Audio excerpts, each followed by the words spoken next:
नमस्कार दोस्तों। अहमदाबाद क्रैश जो हुआ था उसके अंदर अब सनसनीखेज खुलासे आने शुरू हो गए हैं। कौन था जिम्मेवार ये अभी तक पता नहीं लगा, लेकिन कड़ियां बहुत हैं जो जोड़ेंगे तो पता लगेगा कौन जिम्मेवार है। अब इसमें कई लोगों ने बोला कि हमारा तो सुप्रीम कोर्ट और या हाई कोर्ट वो जिम्मेवार है, क्योंकि उन्होंने जो तुर्की को हमने मेंटेनेंस के कॉन्ट्रैक्ट से पीछे किया था। जजेस ने बोला क्या बात कर रहे हो, पैसे हमें पहुंच चुके हैं, इसको इमीडिएटली कॉन्ट्रैक्ट्स वापस दिए जाएं। सैली बली जो कंपनी थी उसको दोबारा से दे दिया। दूसरी तरफ से ये खुलासा आ रहा है, बोइंग बोल रहा है कि हो सकता है कि ये तो पायलट की गलती थी, जो को पायलट होता है उसने गलती कर दी जिसके कारण प्लेन क्रैश हो गया। तीसरा, क्या बोइंग भी रिस्पॉन्सिबल हो सकता है इस क्रैश के लिए? अब ये सभी मुद्दों के ऊपर बात करेंगे कि हु इज रियली रिस्पॉन्सिबल और आगे जाकर कौन सी चीज़ निकलने वाली है एंड ये हो क्या रहा है। इमीडिएटली आपने देखा होगा कि 2024, 25, 23 में, ये 2-3 सालों में, स्पेशली जब से डोनाल्ड ट्रंप प्रेसिडेंट बने हैं, हर रोज़ आपको प्लेन्स गिरने की आपको न्यूज़ आती है। और आपने कभी नोट नहीं किया कि हमेशा बोइंग का प्लेन ही क्यों होता है जो क्रैश हो रहा है, और ये रिस्पॉन्सिबिलिटी भी लेने को तैयार नहीं है। इस सबके पीछे मुद्दा क्या है, कौन है जिम्मेवार? पहले तो आप अपना कमेंट डाल दीजिए। इज इट हमारे बिके हुए जजेस रिस्पॉन्सिबल हैं जिन्होंने तुर्की की कंपनी को परमिशन दे दिया कि नहीं, इनको आप बाहर नहीं निकाल सकते, इनको कॉन्ट्रैक्ट देना ही पड़ेगा? अगर वो नहीं तो क्या हमारा पायलट जो कि इतना ज़्यादा ट्रेंड था और बोइंग ने बोलना शुरू कर दिया आपके पायलट की गलती है? हमेशा ये ऐसे ही करते हैं, या बोइंग ही रिस्पॉन्सिबल है इसके लिए? अब इसको आपका जो तर्क है उसको काउंटर करते हैं मंजरी जी के साथ। मंजरी जी, जय Siya Ram. And what is Yes, yeah. Happening, who is responsible? If I say all, सबकी भूमिका है, थोड़ी थोड़ी है। देखिए, तुर्की को कॉन्ट्रैक्ट दिया था कांग्रेस ने। ओके, उनका मुस्लिम ब्रदरहुड कभी खत्म नहीं होगा। जजेस जो है वो कांग्रेस के अपॉइंटेड है। सेकेंडली, फिर वो काम भी वही कर रहे हैं। इस बीच तुर्की की जो कंपनी थी उसने डिनाई कर दिया है कि A787 का हम मेंटेनेंस नहीं करते। देखिए, एक भी गलत व्यक्ति अगर कहीं घुस जाता है तो धीरे, कहते हैं ना, एक मछली तालाब को गंदा करती है, तो वो धीरे धीरे सिस्टम को करप्ट करते हैं। अब आ जाते हैं मेन पॉइंट, वो बोइंग की गलती है क्या? Yes, Boeing can not rule out the mistake there. अब ये अभी हुआ है। इसमें क्या है, ब्रिटिश एयरवेज का 787-8 कैटेगरी, वो चेन्नई आ रही थी लंदन से, और ये वापस लंदन हीथ्रो पर वापस गई है। और ये 15 जून यानी कल को ही हुआ है। एयरक्राफ्ट 9,000 फीट पे चढ़ा है। उसके बाद कैप्टन ने क्या कहा है कि फ्लैप एडजस्टमेंट में फेलियर हो रहा है। ये जो पिक्चर है ये फ्लैप की है।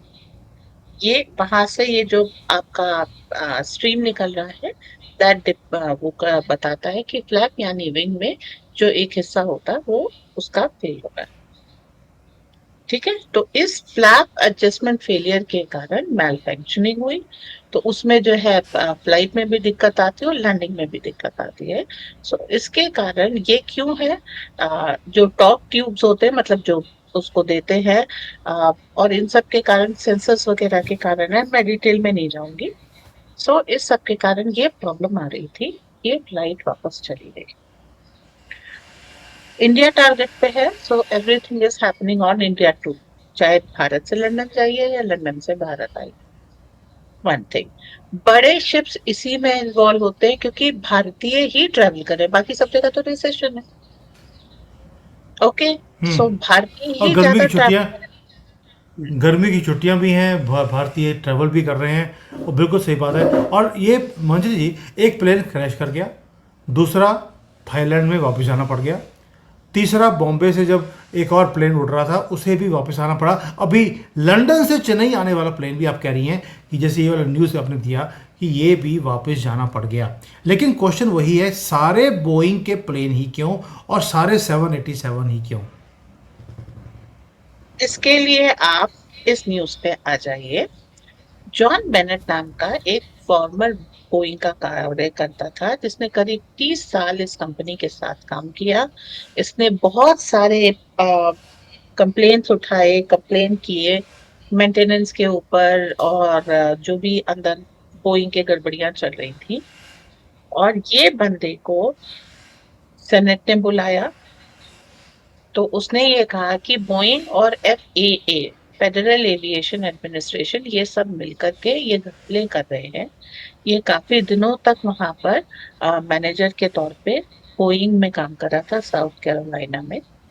और इसके बाद क्या हुआ कि ये डिपोजिशन दे रहा था, डिपोजिशन मतलब अपना बयान दे रहा था सेनेट के आगे मेल फंक्शनिंग के ऊपर। 2 दिन इसने बयान दिया और तीसरे दिन ये मृत पाया गया। और इसके मर जाने के पे उसको सुसाइड कहा।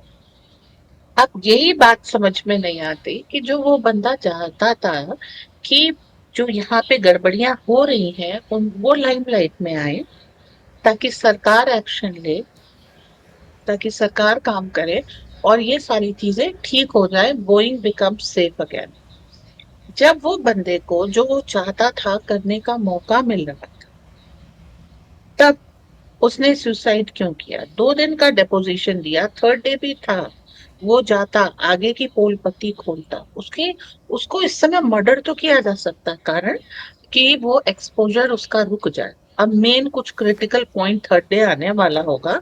2 दिन में जो क्वेश्चनिंग हुई वो उसके बाद थर्ड डे कुछ मेन पार्ट होगा, उसको बचाने के लिए इसको मारा गया है। ये कोई भी जान सकता, समझ सकता है। तो अभी विसल ब्लोअर को इन्होंने मार दिया। अब इन लोगों का जो आ, ये है इशारा यहाँ पर कि जो बोइंग है और उसका मैकडोनल्ड डगलस के साथ कॉरपोरेशन के साथ 13.3 बिलियन डॉलर का मर्जर हुआ था। और ये मर्जर हुआ था 1997 में। उसके बाद करीब 28 साल लगे, पर कंपनी का स्ट्रक्चर पूरा खत्म गया।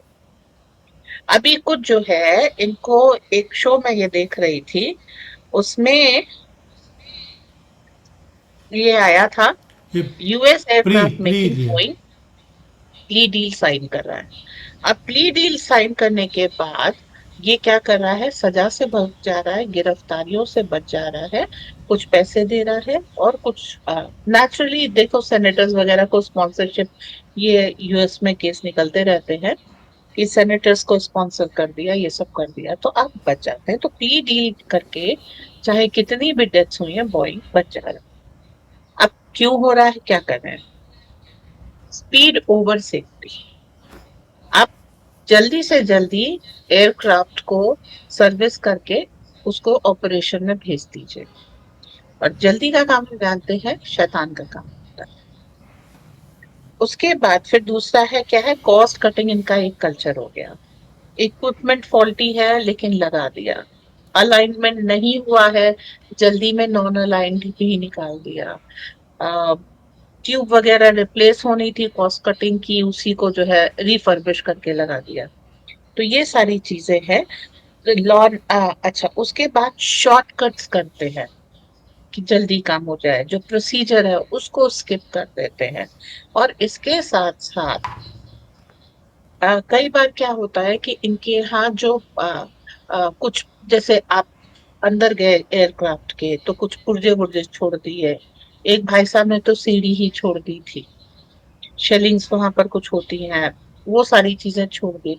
अब फ्लाइट के, आप एक तरह से, मैं एक एग्जांपल ले रही हूँ, लैंडिंग गियर कंपार्टमेंट है, उसमें अगर कुछ अटक गया तो व्हील्स नीचे नहीं आ पाएंगे, या प्रॉपर वो नीचे से जो फ्लैप बंद होता है वो फ्लैप बंद नहीं होगा, it is very risky.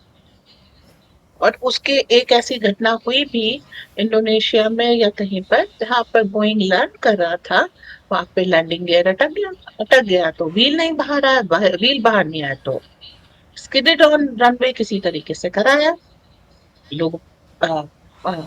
Naturally it is a plane crash, 2 people survived. तो ये सारी चीजें हो रही है। अब इसमें एक चीज मैं अहमदाबाद वाले केस में और भी देखती हूँ। हमारे डॉक्टर होमी जहांगीर बाबा थे, उनका प्लेन क्रैश कराया गया था, जस्ट 1 पर्सन, एंड बाकी उनको क्या अमेरिका कहता है, कोलैटरल डैमेज। तो ऐसा क्या है, ये इंडियन एविएशन को इस समय हम करना चाह रहे हैं। दो बोइंग आपका बैंगलोर में बन रहा है, ठीक है। दूसरा ये हो सकता है इतनी बड़ी मात्रा में खाली इंडियन सी फ्लाई करें। अब तीसरी चीज पे, मेन इंपॉर्टेंट चीज पे आ जाती हूँ, MRO।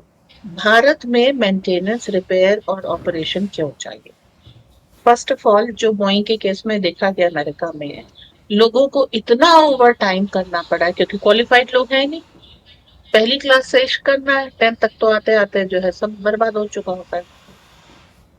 तो क्वालिफाइड लोगों को की कमी है वर्ल्ड ओवर। और भारत में माँ बाप इश्क नहीं करने देते, वो छितर पढ़ते हैं कि पढ़ाई की और वापस जाना पड़ता है। सो थैंक्स टू दैट यहाँ के बच्चे पढ़ते हैं, कुछ काबिल बनते हैं, बाकी ट्रेनिंग से हो जाता है। तो एक, इनको वहां पर लोग नहीं मिल रहे। दूसरा, भारत में ओवर टाइम करना शान की बात होती है। हमको हर फ्राइडे सैटरडे पार्टी पे नहीं जाना होता। ये भूत हमारे माँ बाप हमारे बचपन में उतार चुके हैं। तो हम्म। आपको ओवर टाइम के लिए कोई दिक्कत नहीं है, फिर कुछ भी कर लो। We are sincere by birth, in comparison to other. हम कितने भी बिगड़े हो उनसे ज्यादा होते हैं सिंसियर। तो जो ओवर टाइम करने की एक चीज है, और दूसरी स्ट्रेस डीलिंग कैपेसिटी, वो हमारी ज्यादा होती है जो फॉरेन में नहीं है। तो एक तो ये कारण हो गया, human interface training, stress taking ability and giving back to the company at lesser pay. बहुत सारे लोग 1-2 घंटा ओवर टाइम करते तो मांगते भी नहीं है कि अरे भाई ये कंपनी हमारे आजीविका चला रही है, अगर हमने 1 घंटा एक्स्ट्रा काम कर लिया तो क्या हुआ। तो एक ह्यूमन फेस है। दूसरा, यहाँ पर अब एविएशन इंडस्ट्री को बूम मिल रहा है। यहाँ पे डेवलपमेंट करना, मेंटेन करना सब आसान है, एंड गवर्नमेंट इसे बूम दे रही है।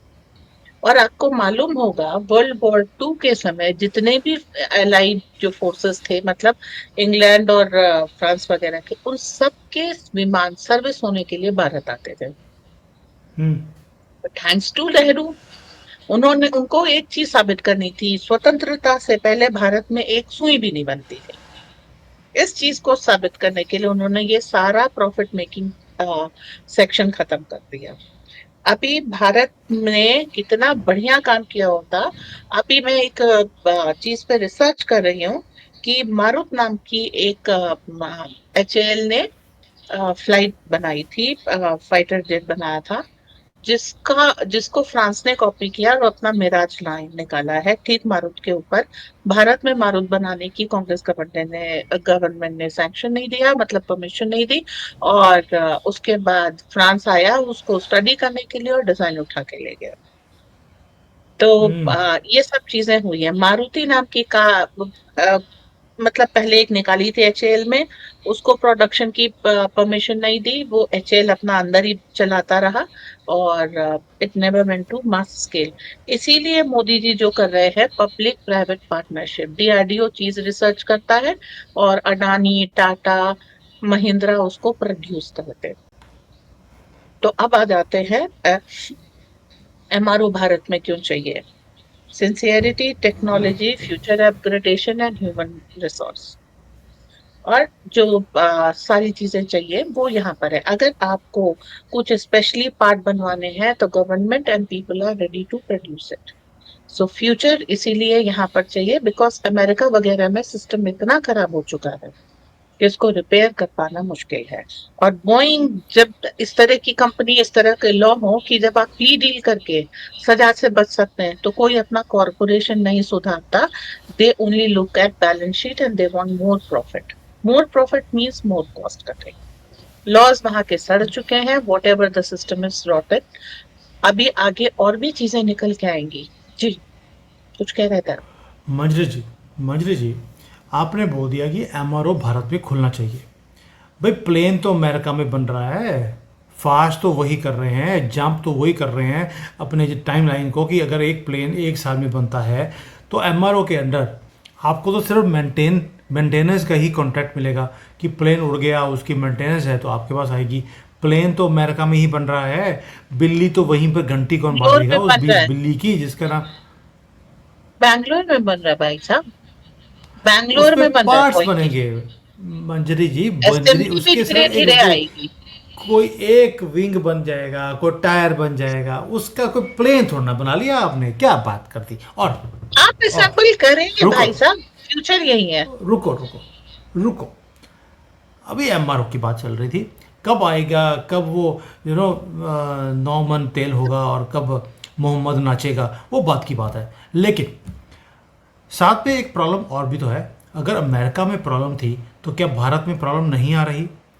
जाति भी, जितनी जाति उतना हक, उसकी रिजर्वेशन। अब जब बोइंग में आपको पप्पू के सारे मोहम्मद वहाँ पर टायर पंक्चर लगाने के लिए आप एम्प्लॉय कर देंगे, तो वो टायर पंक्चर ही करेंगे, पहले पंक्चर करेंगे फिर उसको पंक्चर लगाएंगे भी। उन्होंने तो काम करने नहीं देना, तो वो यहाँ पर आकर मैन्युफैक्चरिंग करेंगे कैसे? और मोदी जी ने बोल दिया हाँ जी रिजर्वेशन कराएंगे, जो आपने बोला है, तो कैसे चलेगा काम? प्राइवेट सेक्शन में रिजर्वेशन राहुल गांधी मांग रहा है, सो दैट हर कंपनी को हर चीज को सड़ा करके इस लेवल पे ले जाए कि everything comes at stand still और कुछ भी होना करे। वही थियरी है कि आप रिजर्वेशन दे करके 0 नंबर पाने वाले को मैथ्स टीचर तो बना सकते हैं, बट अल्टीमेटली क्या वो मैथ्स पढ़ाया पाएगा? तब आंसर इज नो, क्योंकि उसको मैथ्स आती नहीं है। यही फॉर्मूला राजीव गांधी वो सॉरी राहुल गांधी सब जगह लगाने की कोशिश कर रहा है, लेकिन प्राइवेट सेक्टर में कोई भी रिजर्वेशन नहीं आएगा। हालांकि कुछ ऐसी सीट्स होती हैं जो पॉलिटिकल पार्टी के दबाव में आके कुछ लोगों को कंपनीज एम्प्लॉय कर लेती है। ये चीज हम टाटा के केस में देखते हैं। टाटा ने कुछ इस तरीके के लोगों को एम्प्लॉय कर दिया, जिसने बड़ी, आपने देखा होगा ना, बीच में एडवर्टीजमेंट आ रहे थे, हर लड़की को लग रहा था कि मतलब बस मुर्दा खड़ा कर दिया है। हड्डी का ढांचा, काली पड़ी हुई चेहरा, आँख के नीचे गाली खड्डे और चेहरे पे मुर्दनी। ओके। और दिवाली को जश्न पता नहीं क्या रोशनी ऐसे करके निकाला था। The whole society got furious. फिर क्या हुआ? फिर इनको जो है उस चीज को रिवर्ट बैक करना पड़ा। तो एडवर्टाइजिंग मैनेजर कौन था? एक समुदाय विशेष से था। रिएक्ट किया हिंदुओं ने, रिएक्ट किया ज्यूस के खिलाफ। उसके लिए तो दोनों अच्छे हैं, हनूक और यहूद लड़ रहे हैं और उसको उसकी जन्नत पक्की। तो इस तरह के लोग होते हैं, घुसा दिए जाते हैं, लेकिन धीरे धीरे अब इस चीज का एक वो जो वर्ड था ना, Islamophobia, that is losing its meaning.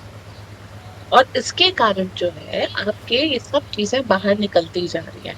एक अमेरिकन सिस्टम में भी सुधार हो रहा है, दो लोगों को जो सुधार कर लेके आता है, मोदी डिक्टेटर लगते हैं और ट्रम्प पागल। पर ये मिलकर के पूरे विश्व की नई व्यवस्था लिख रहे हैं, न्यू वर्ल्ड ऑर्डर लिख रहे हैं। ये चीज लोगों को समझ में आ रही है, एक्सेप्ट नहीं करनी है। अब क्या है, अब सुधारना पड़ेगा। जेवर एयरपोर्ट के पास एमआरओ आ रहा है और वो ज्यादा समय नहीं है, वो मतलब थोड़ी बहुत वो करके जैसे ही वो ऑपरेशनल हो जाएगा सब काम आ जाएगा। इसके अलावा विंजन वगैरह में भी पास में एमआरओ आ रहा है, शिप्स का विशाखापट्टनम में है। तो धीरे धीरे ये चीज आगे आएगी, अभी शुरुआत है। अभी देखिए, आपने कल देखा होगा कि रॉयल एयरक्राफ्ट एयरक्राफ्ट था, आरएएफ, ब्रिटिश आरएएफ का, हाँ आरएएफ। आरएएफ, वो कल लैंड किया भारत में। क्यों लैंड किया? अगर हम उनको सर्विस नहीं दे सकते थे आज भी, जबकि अभी हम फुल फ्लेज्ड एमआरओ में स्टार्ट नहीं हुए हैं, बहुत बिगिनिंग का पीरियड है, तो वो क्यों आए थे यहाँ पे अपने एयरक्राफ्ट को सर्विस कराने? तो धीरे धीरे हम इस चीज में आ जाएंगे एंड वी विल टेक, जो नेहरू की गलतियां हैं वो काउंटर करके 1947 के लेवल तक भारत पहुंचेगा। थोड़ा समय तो आप ये देखिए, कांग्रेस रूल में कितने गहरे गड्ढे में हम गए थे। फ्रजाइल फाइल, एपिटोम में। बिल्कुल सही है। सो मजनू जी, आज जो मुद्दा था हमारा वो था कि अहमदाबाद क्रैश में जो रिस्पॉन्सिबल है वो कौन है? जजेस, यस, आपने बिल्कुल सही कहा, सभी रिस्पॉन्सिबल हैं। जजेस हमारे बिके हुए, sorry to use this word, लेकिन बिके हुए जजेस हैं। पैसे लेने के बाद ही आप एक दुश्मन कंट्री तुर्की की एक कंपनी को बोलते हैं कि आप मेंटेनेंस का जो काम है या एयरपोर्ट के ऊपर जो भी सारी मैनेजमेंट है वो आप तुर्की की कंपनी को दे दीजिए, भारत की कंपनी को मत दीजिए। ये जजमेंट वही दे सकता है जिसके घर में 15-15 करोड़ रुपए मिलते हैं। आप समझ सकते हैं, इसलिए ओपनली बोल रहे हैं बिके हुए जजेस। दूसरा बोइंग है। भी बोइंग के अंदर भी आज एक और प्लेन लैंड करवाना पड़ गया यूके के अंदर जो भारत आ रहा था। ये भी बहुत इंपॉर्टेंट है कि पूरे दुनिया में बोइंग के प्लेन उड़ रहे हैं, लेकिन भारत में जो आ रहे हैं वही या तो क्रैश कर रहे हैं या ग्राउंड किए जा रहे हैं। क्या ये भारत को अटैक करने का तरीका है या बोइंग के अंदर ही कोई प्रॉब्लम है? जैसे मंजरी जी ने पूरी आज एक रिसर्च करी कि भाई बोइंग के अंदर बहुत बड़ी प्रॉब्लम चल रही है और ये अपनी गलती को सुधारने के लिए कोई काम नहीं कर रहे और ना ही उसे एक्सेप्ट करने के लिए ये कोई काम कर रहे हैं। लेकिन जो रूल्स हैं, जो लॉज हैं, उसके अंदर जो लुकूनाज हैं, उनको यूज़ कर कर ये सिर्फ प्रॉफिट कमाने के पीछे लगे हैं। ये जो क्रैश हुआ है उसके पीछे बोइंग का बहुत बड़ा हाथ है, तभी ये सारे काम हो रहे हैं। सो आज का जो ये डिस्कशन था कि who is responsible, then pilot की गलती अभी मैं कंफर्म नहीं कर सकते क्योंकि अभी तक उसकी रिपोर्ट नहीं आई है। लेकिन दो चीज़ें क्लियर हैं जो हमें समझ आती हैं। बोइंग को कटघरे में खड़ा करना चाहिए, दे आर रिस्पॉन्सिबल, अभी भी वो अपनी गलती को नहीं मानेंगे। और दूसरा, हमारे बिके हुए जजेस, कब होगा इनका इम्पीचमेंट, कब मोदी जी न्यायपालिका को न्यायपालिका की तरह यूज़ करेंगे? अभी तो इन्होंने कोठा बना दिया है, लोगों ने ओपनली बोलना शुरू कर दिया कि ये तो नाचने वाले लोग हैं, पैसा फेंकिए जो मर्जी जहाँ पे नचवा दीजिए इनको। और रात को 12 बजे जो कोर्ट खोलते हैं तो किसी इंसान के लिए नहीं, एक उग्रवादी के लिए। ये है हमारा कोर्ट सिस्टम और अमेरिका के अंदर भी कोई सिस्टम ज़्यादा डिफरेंट नहीं है। इसलिए जो लड़ाई है वो वहाँ पर ट्रंप लड़ रहे हैं और इधर मोदी जी लड़ रहे हैं। आगे आगे क्या होगा ये वक्त बताएगा, बट इस वक्त बोइंग कटघरे में खड़ा करना ज़रूरी है। मजर जी, थैंक यू सो मच। जय हिंद, वंदे मातरम। वंदे मातरम।